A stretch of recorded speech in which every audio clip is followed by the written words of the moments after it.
Hey guys, Kevin Cleary here with a quick overview, first impressions on the Spyderco Magnitude. This is not my full review. I've just gotten this a little while ago, but I did want to put a video out there.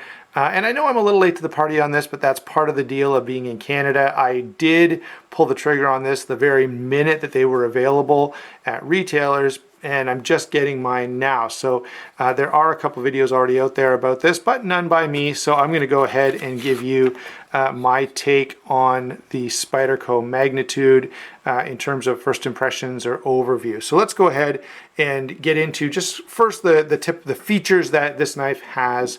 All right, starting with S30V blade, very, very thick S30V blade. And I've got to tell you, I love the way this knife is done. So you've got a really thin hollow grind, making this extremely thin behind the edge. Is going to slice really, really well. But the very reason I like hollow grinds is because you can get this thick, stocky blade that's really robust, really strong. And look at how they've carried that right out to the tip. Okay, so super strong blade, but still going to be a really nice cutting blade because of the hollow grind. So that I think is a total win. Of course, it does have a spider hole. It's a small size hole, like smaller than say the Para 2 or the Manix. About the same size as maybe a Domino or something like that, or other Spydercos you may have.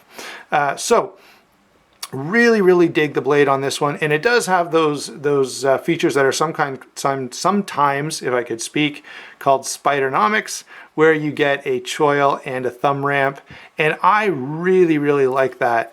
I've got to say, definitely a fan of that front choil there, so you can choke up on the knife. Let me flip this the other way because there's a bit of glare coming from, there we go. So next is the pivot, and it does have this really nice G10 pivot collar around a fairly attractive looking decorative pivot. Beautiful, beautiful carbon fiber handle, guys. Look at that carbon fiber. It is really, really exceptionally well done. I've got a number of production knives in carbon fiber, and this is probably the nicest that I've seen. I mean, they're all good quality. They don't have any voids or anything like that, but the way they finished this one is beautiful. Just love the depth to that. Absolutely gorgeous. Should be maybe pointed out that this is in contrast to the really highly polished finish that they did on the Rubicon. Overall, guys, let me just say, I didn't pick up a Rubicon. I really have no interest in it, but I did pick up this one. So that should tell you how I think they compare, okay? I really, really like this compared to being not at all interested in the Rubicon. It is a bearing pivot titanium liner lock knife. And while we're looking in there, you can see that titanium is milled out to save a little weight, although this is still a hefty little knife at 5.2 ounces, which is pretty stocky. Now, to me, that's not the end of the world, okay? Everything between 4 and 7 ounces is totally carryable as far as I'm concerned, but there may be some of you who are just not into that. Nicely patterned G10 backspacer here, that it's the same color G10 as the pivot collar, which is really nice. And if you come over to this side, you've got that very heavily stonewashed pocket clip with, let me see if I can get a good look at that, that slightly brownish Spyder logo on there. And again, that brown color is something that you sometimes see on Spydercos, and it does have the same look there on the blade. When I do the full review of this, I'll bring in a couple other Spydercos so you can see that a lot of the USA made ones are more black in color as compared to this one. So those are the features. What are my impressions of this knife? It's definitely extremely, extremely comfortable. I love the relationship of the blade to the hand so that you can get down and do cutting tasks on a surface like this without any issues. I really like the option to choke up on the knife. You guys know I like that. I've commented on it many, many times. Very comfortable in hand. The one complaint I would have is the detent is a little softer than I would like, but I do like a fairly stiff detent, so not the end of the world. The knife does flip open really, really well.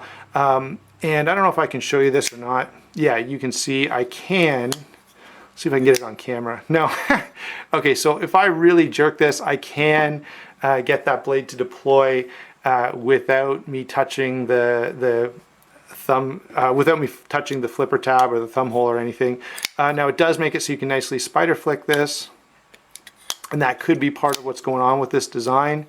If you're watching in Canada, that does mean there could be a slight concern with customs if they try to, you know, do the old gravity test where they try to flick the knife open, you know, a number of times and see if they can get it to fully deploy. That could be a problem for you.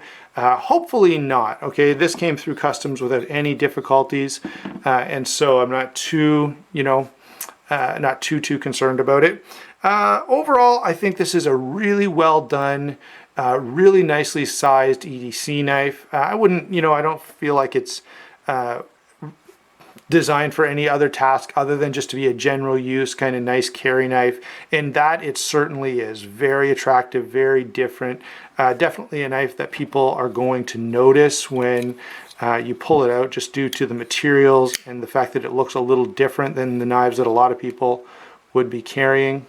All right, so there you go. That's my take on the Spyderco Magnitude. First impression, very good. Really liking this guy, and I'll have more to say in the full review coming up whenever I get to it. All right, thanks for watching. We'll talk to you soon.